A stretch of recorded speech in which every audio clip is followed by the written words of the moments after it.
cette crise, à certains égards, réhabilite le mode de transport individuel.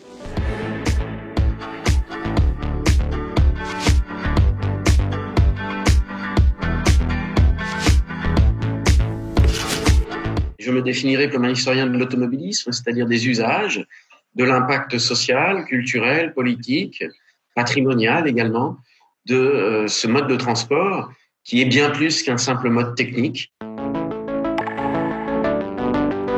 Cette crise n'est pas terminée. Elle témoigne d'une rétention des mobilités qui est totalement en contradiction avec 2 siècles finalement d'accélération, 2 siècles d'intensification, 2 siècles de développement exponentiel, parfois incontrôlé, incontrôlable. Ce moment qui est inédit doit nous inviter à penser l'après. Cette crise peut servir peut-être d'étalon, mais pas au degré d'immobilisme auquel nous sommes parvenus pendant les 2 mois qui viennent de passer. À tous les échelons, c'est une évidence. Et on peut le décliner évidemment sous la petite focale transport, mais à tous les échelons de la vie publique, de la vie privée, du traçage personnel. On entre devant là des réflexions qui n'ont pas de solution, en tout cas avec les cadres politiques démocratiques dont nous disposons à ce jour. Ce qui invite à réviser naturellement les questions de gouvernance.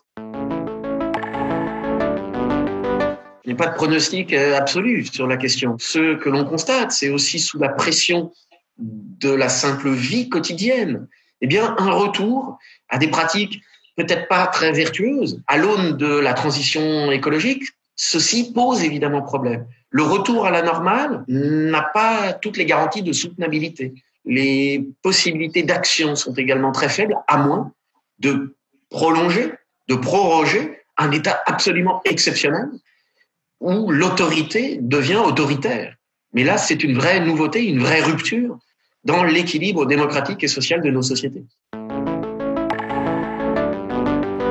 Grosso modo, depuis un demi-siècle, on nous explique que le système est arrivé à ses limites. Cette crise, à certains égards, réhabilite le mode de transport individuel à l'aune de certains critères, la liberté individuelle, naturellement, mais également des préconisations en termes de mobilité professionnelle et des préconisations en termes de mobilité et de critères sanitaires. Donc là, l'automobile n'est pas absurde et conserve une pertinence.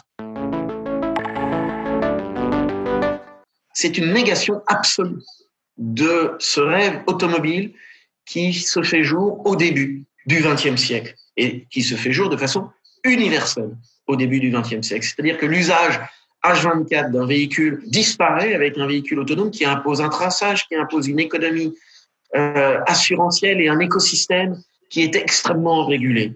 Et partant de là, qui est également très cher, mais le véhicule autonome peut aussi avoir des intérêts inclusifs évidents, générationnels, y compris en milieu urbain. Il y a un très bel avenir au véhicule autonome, mais il va falloir changer le logiciel et l'imaginaire. Et surtout, je pense que c'est une erreur de projeter les attentes que l'on a pu mettre et que l'on a cherché à tout prix à satisfaire. Et on y est plus ou moins parvenu au travers de l'automobilisme traditionnel si on les projette dans l'automobile autonome et sans conducteur.